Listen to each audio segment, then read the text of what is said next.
Chicken খেয়ে যদি bore হয়ে থাকো তাহলে এই চিকেন অবশ্যই ট্রাই করো। আজকে বানাবো মালাই চিকেন। চিকেনগুলোকে 1 ঘন্টা নুন দিয়ে ম্যারিনেট করে রাখতে হয়। এরপর একখান কড়াইতে তেল দিয়ে তাতে পেঁয়াজগুলো ভাজা বেরেস্তা বানাতে হয়। অনেকখান কড়াইতে ঘি দিয়া তাতে গরম মশলা একখান স্টার দিয়া এলাচ লবঙ্গ দিয়া ভালো করে ভেজে তাতে মাংস দিয়া ভালো করে ভাজতে হয়। এরপরে আদা রসুন বাটা দিয়া ভালো করে ভাজতে হইব। ভালো করে ভাজা হইয়া গেলে তাতে আমাদের সাদা তিল বাটা এরপর একে একে কাজু বাটা দিয়া ভালো করতে নাড়তে হয়। ভালো মতো নেড়ে কষিয়ে নিলে তারপরে দিতে হয় আমাদের নারকেলের দুধ। নারকেলের দুধ খান আলাদা কিনতেও পারো, নারকেলের দুধ বার করতেও পারো, সেটা তোমাদের ইচ্ছা। নারকেলের দুধ দিয়ে একটু বেরেস্তা দিয়ে ভালো মতো ফুটাতে হয়।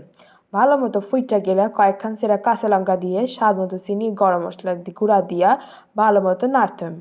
এর উপরে বেরেস্তা খান দিয়া আর শেষে মালাই খান দিয়ে আমাদের রেডি মালাই চিকেন। ভালো লাগলে তোমরা লাইক শেয়ার অ্যান্ড সাবস্ক্রাইব। দেখা হবে আর একখান নতুন ব্লগে। টাটা।